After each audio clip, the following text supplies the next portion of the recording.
Now, the original pain is a term that I use to describe something that is very, very, very, very common amongst people. And how it goes is this. Out in nature, if a creature is in any way abandoned by its parents, the chances are it's not going to survive.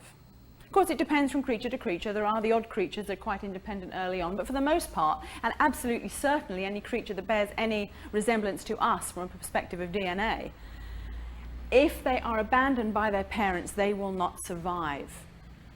Now, because of that, the young desperately need to be approved of by their parents. If their parents don't approve of them, the chances are that they're going to be allowed to perish. And we're talking basic survival here. We're not talking about psychological survival, we're talking about literally life and death. If you get a bird with a little crumpled up wing, us as compassionate human beings, hopefully, would think, oh, poor little thing, it needs extra love, it needs extra nurturing, extra care. Oh, let's take special care of it. Does that happen in nature? No. What happens to that baby bird that's in the nest with the crumpled wing compared to the other healthy little fledglings? Yeah. It either doesn't get fed, the siblings trample on it, it gets kicked out the nest, it's heartbreaking, but it's nature and it's how it works. And it has to work that way because the survival of the species, the continuation of the species, depends upon the strong living and the weak dying. That's what it depends upon. And so the little bird with the crumpled wing isn't going to make it. And it isn't going to make it to reproduce, to have other little birds with crumpled wings. Now, as human beings, we have certain primordial things programmed into us. One of those primordial things, for example, is what we call the fight or flight response. Yeah? Like when you feel that you're being stressed in any way, that you're being challenged in any way, you still have the basic physiological responses as if you were threatened by a physical threat. It might be you're standing in front of the bank manager and he's telling you that you're overdrawn at the bank again. But how your body perceives that is fear, essentially. And in response to fear, you will start to prepare yourself for fighting or running. Well, hopefully you never sort of punch the bank manager because you're overdrawn or go running, screaming up the road. But your body is actually preparing itself for one of those two things because that primordial programming is still there. Now, similarly, we also have a primordial programming that leaves us desperate for parental approval so that we will survive. Does that make sense? Yeah? Now, there is a big difference between love and approval. There's a big difference. You can love something without approving of what it's doing. You can approve of something or what it's doing without loving it. They are not the same. But unfortunately, in our culture, they have become merged in a way that people think, providing you tell the child you love it, it doesn't matter how much disapproval you express about what it does, what it says, what it looks like, what its preferences are, or anything else. But there is an absolute and total difference. Love is absolutely vital, of course, don't misunderstand me, but so is approval, and it's a separate thing. Now, the trouble is that if we lack parental approval, out of necessity to survive, we start to act and speak and behave in ways that we feel will secure that approval. Ways that perhaps aren't a true reflection of who we are or what we're about, but ways just because we so much want that approval. And if we do that long enough, we actually start to estrange ourselves from who we truly are. We start to become this almost facade, this almost acting out of something we think others might approve of, particularly our parents. And we lose connection with authentically who we are. And at that point, we've committed the most painful type of abandonment. That is self-abandonment. And that is very, very challenging emotionally to cope with. And of course, the chances are the approval never comes as a child. We might get the love and the kisses and the cuddles, but it's don't do this, don't do that, I don't like the way you've done this, that's bad, that's naughty, etc., etc. Every one of those little comments that in our culture we accept to be so-called normal is like a stab to the heart of that little child. And so as we get older, we continue to try and speak, behave, dress, act in ways to get approval. We start doing it with our peers at school, we do it with our friends at college, then we start to do it with our colleagues at work. And over the years, we've completely lost track of who we truly are. And that's a very painful place to be. And so on top of the feeling of lack of approval, we've also got this feeling of being somewhat lost in being able to find ourselves. And in that pain, we can reach for emotional analgesics, such as food, or alcohol, or drugs, or sex, or shopping, or anything else you want to pick. Now, there's something in addition to this that tends to occur during this process. And that is that if you don't know who you truly are, and this is the crux of the matter here that I want to try and get across, if you've lost track of your essential goodness and who you truly are, and what your authentic preferences and way of being is, you tend to rely on people around you to tell you and inform you by the way that they judge you. So for example, if you're a person who's suffering from self-abandonment and somebody says to you, do you know, you're such a good listener, I don't know where I'd be without you as a friend, you're a brilliant listener. You puff out your little chest and you go, oh, I'm a good listener. And then the very next day, somebody says to you, gosh, you only ever talk about yourself. You never really have time to listen to your friends, do you? And suddenly, oh, I'm a terrible listener. And you believe what anybody says about you, insinuates about you, whatever. It's like a stab right here in your solar plexus. Now, if you really knew who you were, neither the compliment nor the derogatory remark would have any emotional response in your body, because you would know your own truth. If you don't know your own truth, you have to rely on what everyone else is reflecting towards you as being your truth. And that is like not only painful, it's exhausting, because you live your life at the top of the roller coaster or down in the dip of the roller coaster or somewhere flying between the two. Life becomes an emotional roller coaster. So how do we do something about this? Well, the first thing that we can do is start to create what I call the encyclopedia of your own truth. And how it goes is like this. You take a quality, any quality that means something to you. Let's take the quality, as I've used that as an example, of being a good listener.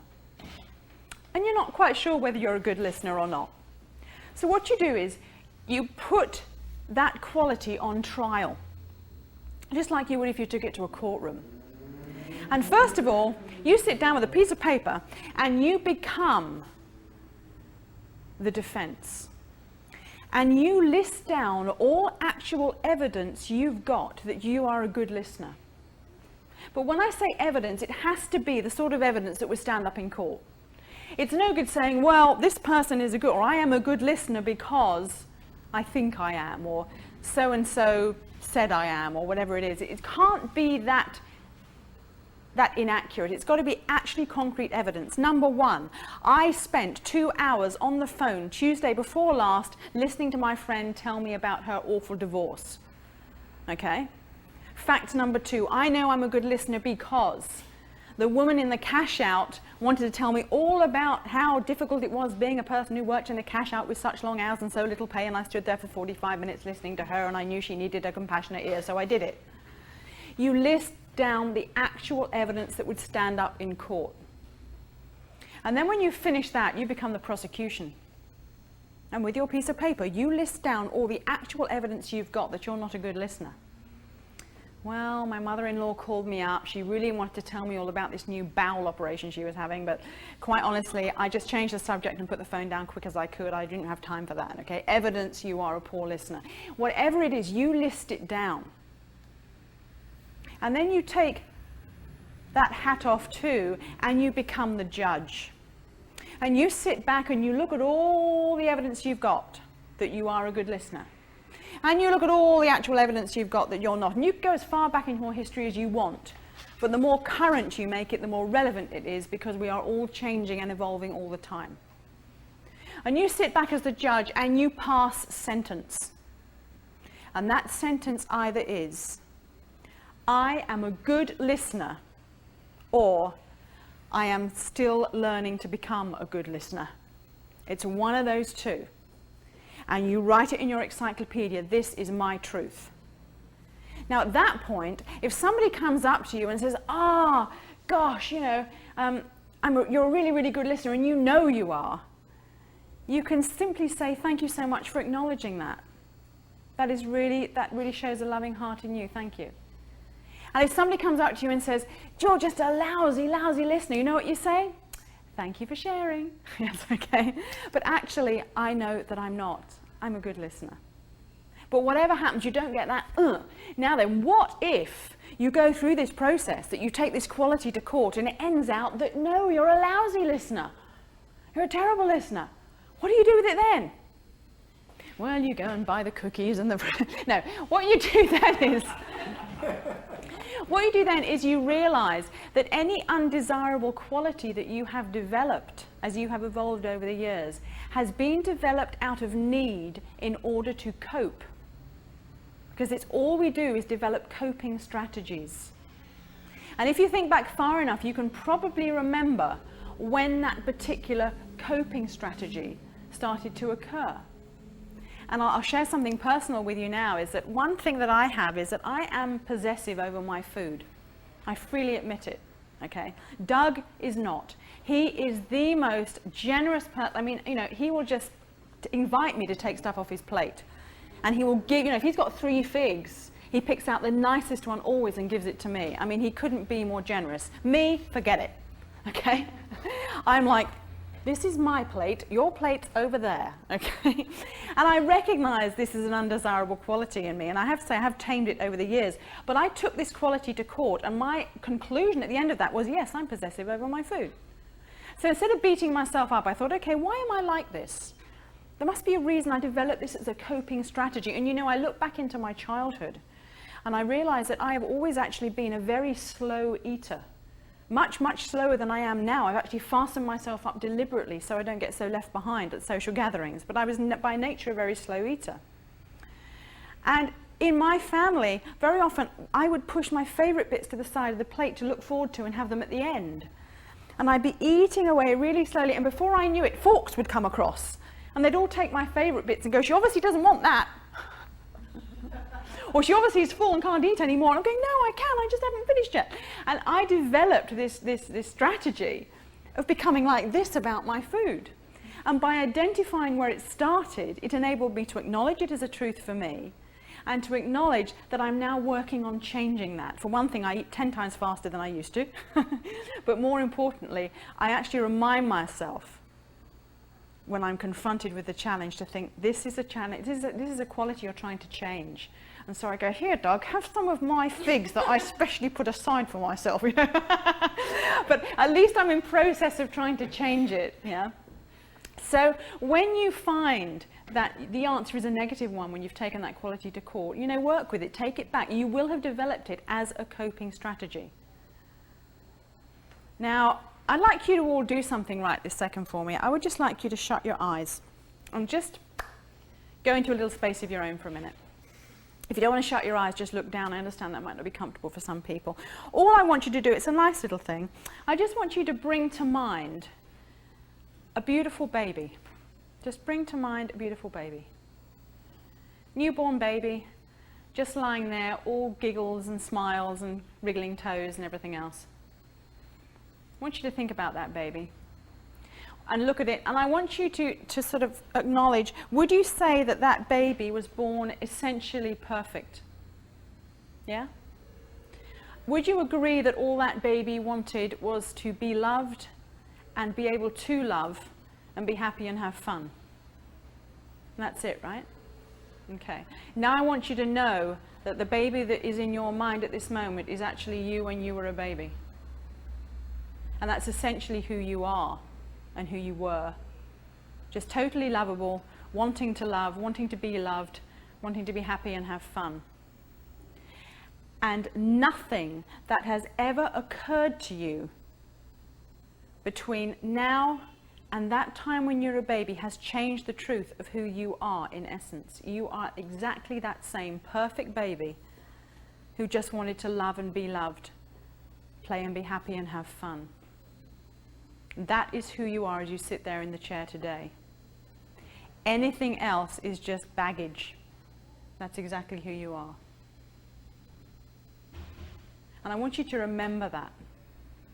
I want you to remember that quite vividly now, for as long as you possibly can. Be it days, months, years, whatever. That's who you are. Okay, just open your eyes. Now, the reason that we tend to suffer from disapproval from our parents is because parents see their children as extensions of themselves. Yeah? It's very common that. It's very typical. And if the parent is suffering from low self-esteem because they weren't approved of, the second that child does something that's less than ideal according to their standards, they are going to point that out, make an attack, make a statement about that type of behavior. Really what they're doing is beating themselves up because they see that child as an extension of themselves. And this is why it gets handed down through the generations. And it's time to put a stop. It's time to put a stop. And what that involves is us now today getting in touch with the beauty and the truth of who we really are deep down inside, realizing that most of our pain is because we have believed a pack of lies about ourselves. There are no bad qualities. There's either desirable qualities or qualities that still yet have to be developed. Be it being a good listener, being generous, being gentle, whatever it might be. That's all it's about. But in essence, you're just a beautiful, glowing, shining light of beautiful love. That's who you are. And any pain that you're experiencing that needs dulling with food is there because you have believed lies along the way about who you are. So consider taking some of your qualities to court. Consider compiling for yourself the encyclopedia of your own truth. And you know what will happen is that whenever somebody makes a derogatory comment about you or insinuates something about you, be it too fat, too thin, too tall, too short, stupid, not intelligent, not very clever, bad listener, bad business person, whatever it is, if you know your truth, you will not get any It just won't occur because you know your truth. I mean, you all know what color your bedroom is at home, right? You all know what color it is, what color the walls are painted. Now, what color is your bedroom wall at home there, Jeff? It's wooden. It's a log cabin. It's wooden. Okay, how lovely. It's a log cabin. So if I say to Jeff, Jeff, the walls of your bedroom at home are white. They are white, Jeff. You've got to believe me, they're white. Do you believe me? Okay, well then they're purple with big gold stars on. Do you believe me? Right. Am I upsetting you by the fact that you might go home and find your bedroom color painted this color? No, because you don't know where I live. No. Exactly. That is such a deep thing you just said, Jeff, because you know where you live and I can't get to is in your own thoughts. I can never enter your own thoughts, and you know your truth. That's the whole point. Okay? Once you know your own truth, nothing anybody says or insinuates about you will hurt you.